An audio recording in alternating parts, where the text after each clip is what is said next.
اللہ تعالیٰ نے انسانوں کو جیتا جاگتا ہنستا بولتا مسکراتا وجود دے کے دنیا کے اندر بھیجا ہے۔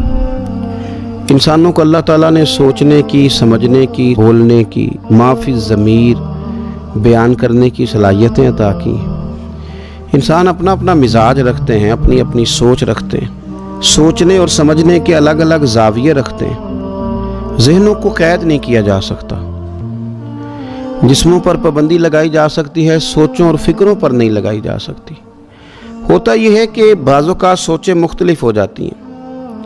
جب سوچیں مختلف ہو جاتی ہیں کسی ایک معاملے میں، یہ ضروری نہیں کہ لوگ ظالمی ہو تو سوچیں مختلف ہوتی ہیں، کئی دفعہ اخلاص پر مبنی سوچیں بھی مختلف ہو جاتی ہیں۔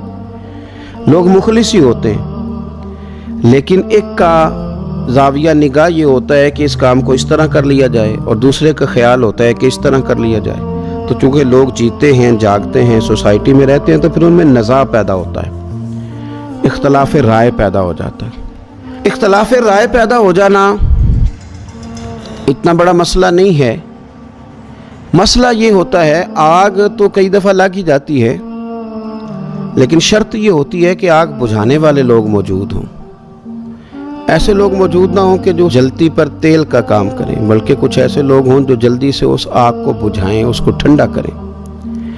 اگر وہ دیکھیں کہ یہ بند دریا کا ٹوٹ رہا ہے اور سوراخ ابھی چھوٹا سا بنا ہے، تو وہ جلدی سے آگے بڑھیں، اس سوراخ کو بند کر دے، ورنہ زیادہ نقصان ہونے کا اندیشہ ہے۔ لوگوں کے درمیان اختلافات ہو جاتے ہیں، ہو جایا کرتے تھے ہمارے اسلاف میں، اکابرین میں، حتیٰ کہ صحابہ کرام علیہم رضوان کے درمیان مشاجرات ہوئے۔ کرنے کا کام یہ ہے کہ آج ہم کیا کریں، اگر ہم دیکھیں کہ دو لوگوں میں، دو مسلمانوں میں کسی جگہ اختلافات ہو گئے ہیں، تو آگے بڑھیں اور ہم اپنا کردار ادا کر کے دو لوگوں کو قریب کرنے کی کوشش کریں۔ قرآن مجید میں اللہ تبارک و تعالیٰ نے ارشاد فرمایا کہ انما المؤمنون اخوہ، فرمایا بے شک مومن آپس میں بھائی بھائی ہیں۔ فَأَصْلِحُوا بَيْنَ أَخَوَيْكُمْ، تو اپنے بھائیوں کے درمیان صلح کرا دو۔ اگر کبھی ان میں ناراضگی ہو جائے، چونکہ ہیں بھائی، قرآن مجید کا اسلوب بیان دیکھیے، رب کریم کا انداز کریمانہ، فرمایا بھائی ہیں بھائی، مسلمان بھائی ہیں، اگر کبھی اختلاف ہو جائے تو فَأَصْلِحُوا بَيْنَ أَخَوَيْكُمْ، اپنے بھائیوں میں صلح کرا دو۔ وَاتَّقُوا اللَّهَ، اللہ سے ڈرو، لَعَلَّكُمْ تُرْحَمُونَ، تاکہ تم پہ رحم کیا جائے۔ ڈر کے صلح کرانا، اللہ سے ڈر کے صلح کرانا، اور تم بھائیوں میں صلح کراؤ گے تو رب تمہارے اوپر رحمت نازل فرمائے گا، یہ اعزاز ملے گا۔ اختلاف رائے ہو جاتا ہے، لیکن جو بیٹھے والے لوگ ہیں آمنے سامنے، جو دیکھنے والے ہیں، جو ان کو جاننے پہچاننے والے، ان کا کام یہ ہے کہ وہ آگے بڑھیں، ان کے درمیان صلح کرائیں، اختلافات کی آگ کو نہ بھڑکائیں۔ ہمارے پاس کئی دفعہ لوگ آتے ہیں جو گھر سے بڑے ستائے ہوئے ہیں، تازی لڑائی کر کے آئے ہیں اپنے والد کے ساتھ، وہ بہت سارے شکوے آ کر کے کرتے ہیں۔ وہ کہتے ہیں میں نے پردیس میں وقت گزارا، محنت سب سے زیادہ میں نے کی، ابا کا ساتھ سب سے زیادہ میں نے دیا۔ اب چونکہ تازی ناراضگی ہوئی ہے نا، تو ساتھ ساتھ وہ سارے شکوے آج سے 5 سال پہلے جو ابا نے ان کو سخت لفظ کہا تھا، وہ بھی وہ یاد کر کے ہمارے سامنے آگ کا لاوا پورا تپ رہا ہے۔ اب 2 کام ہیں ہمارے ذمے، یہاں تو ہم یہ کہہ دیں کہ تیرا ابا تو ہے اسی طرح کا، مجھے تو بہت پرانا پتہ ہے، لیکن میں تو اس لیے نہیں کہتا تھا کہ تمہارے گھر میں لڑائی نہ ہو۔ ایک تو یہ بات ہے، یہ ہم نے جلتی پہ تیل کا کام کیا، وہ نوجوان اور بھڑک گیا، اور ایک یہ ہے کہ ہم نے ساری باتیں سننے کے بعد کہا یار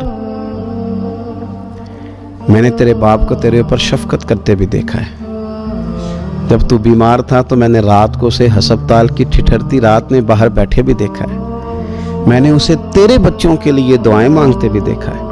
آپ نے اختلافات کی شدت کو کم کر دیا، جلتی آگ پر آپ کے چند جملوں نے شبنم کا کام کیا، وہ ٹھنڈا کر دیا اپنے ماحول کو۔ بھائی آیا ہمارے پاس سنانے کہ میرا بھائی بڑا ہی ظالم ہے، بڑا ہی صفاق ہے۔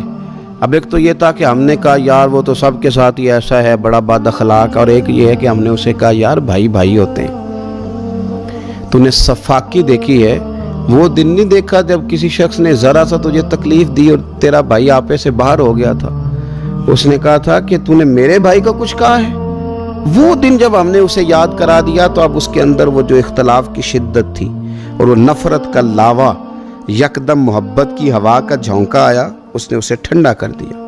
میاں بیوی کے درمیان اختلافات ہو جاتے ہیں، کچھ لوگ اس میں بڑھوتری پیدا کرتے ہیں، وہ اس طرح کا ماحول بناتے ہیں کہ وہ آگ اور زیادہ بھڑک اٹھتی ہے۔ لیکن اگر دائیں بائیں والے اس طرح کریں کہ ان کو جینے کا موقع دیں، اگر بیٹی کے گھر والے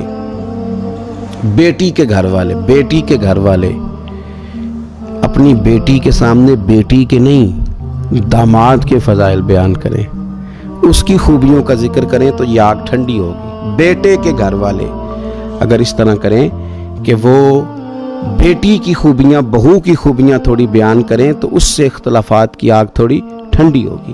آپ یہ دیکھیے نبی پاک صلی اللہ تعالیٰ علیہ وآلہ وسلم نے ارشاد فرمایا، کیا میں تمہیں وہ عمل نہ بتاؤں جو تمہیں نماز اور روزے سے زیادہ درجہ عطا کرے گا، جو تمہیں نفلی روزہ رکھنے سے، نفل پڑھنے سے زیادہ درجہ تمہیں دے دے گا، جو تمہیں صدقات اور خیرات سے زیادہ درجہ دے، وہ عمل نہ بتاؤں؟ یا رسول اللہ بتائیے۔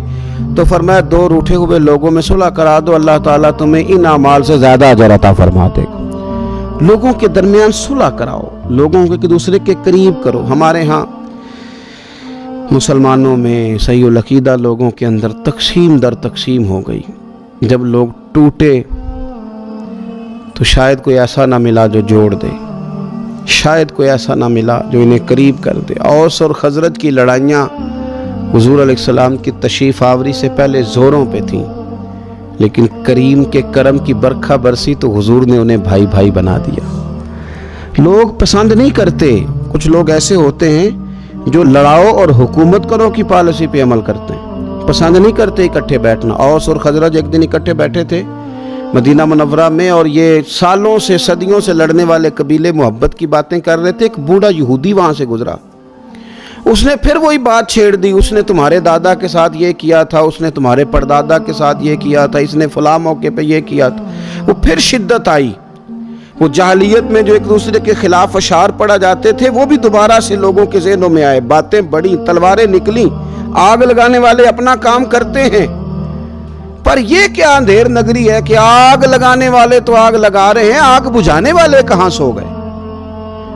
وہ لوگ جن کو زندہ رہنا تھا، جاگتے رہنا تھا، ڈیوٹی کرنا تھی، آگ بجھانی تھی، وہ کدھر گئے؟ جب اوس اور خزرج کے درمیان یہودیوں نے آگ بھڑکا دی تو کسی نے جا کے رحمت للعالمین محبوب کو خبر کی۔ حضور جلدی سے تشریف لائے، سورہ آل عمران کی آیات تلاوت کی، کہا اور رب نے تمہیں نعمت دے کے بھائی بھائی بنا دیا ہے، تم کن چکروں میں پڑ گئے؟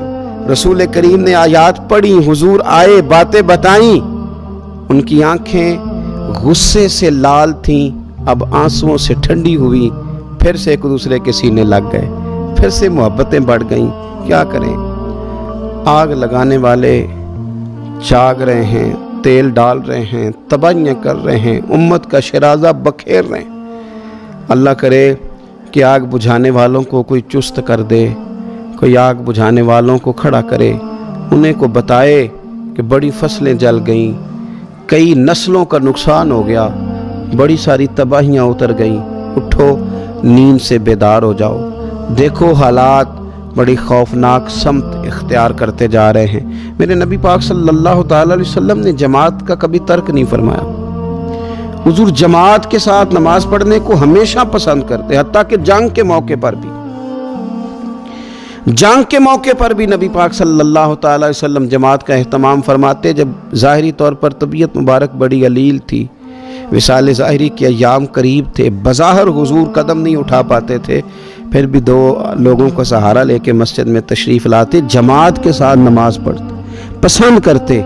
لیکن قبیلہ عمر بن عوف کی صلح کرانے کے لیے جب حضور تشریف لے گئے تو آپ کو بخاری شریف میں ملے گا کہ اتنی تاخیر ہوئی کہ صحابہ کو جماعت کھڑی کرنا پڑی، اور جماعت لیٹ ہو گئی، لیکن میرے نبی پاک علیہ الصلوۃ والسلام نے جماعت کو دیر سے ادا کرنا پسند کیا، لوگوں کی صلح کرانے کو اہمیت دی، لوگوں کو قریب کرانے کو حضور نے، اس قبیلے کی صلح کے لیے، ان کے نزاع کو دور کرنے کے لیے حضور نے جماعت کو لیٹ کر لیا۔ ہم بھی اس طرح کریں نا کہ چلیں کچھ نفلی کام ہی چھوڑ دیں، کچھ اپنی خواہشات ہی چھوڑ دیں، کچھ تھوڑا سا ہم نا ہو سکتا ہے کوئی ہمیں تانا ہی دے کہ تم کیوں آئے ہو، اب تم بڑے مسلح بننا چاہتے ہو، اب تم بڑے سردار بننا چاہتے ہو، تمہیں شوق آیا ہے حکم بننے کا، ہو سکتا ہے تانے بھی ملیں۔ لیکن یہ کہ جب خیر کے کام میں بندہ نکلتا ہے تو کہیں کہیں اسے ان چیزوں کا سامنا بھی کرنا پڑتا ہے، لیکن کوشش کریں اختلافات امت میں ختم ہوں، کوشش کریں کہ صحیح العقیدہ لوگ ایک جگہ ایک پلیٹ فارم پہ جمع ہوں، کوشش کریں ہمارے خاندانوں کے لوگ ایک دادا کی اولادوں میں اختلاف نہ ہو، کوشش کریں کہ محلے داروں میں اختلافات نہ ہو، کوشش کریں کہ ہماری مساجد میں لوگ صلح کے ساتھ رہیں، ہمارا کوئی نمازی ناراض ہو کے دور نہ جائے، صلح کا کام کریں، صلح کا کردار ادا کریں، لوگوں کو قریب کرنے کی کوشش کریں۔ اللہ تبارک و تعالی ہمیں توفیق عطا فرمائے۔ آخر دعوانا الحمدللہ رب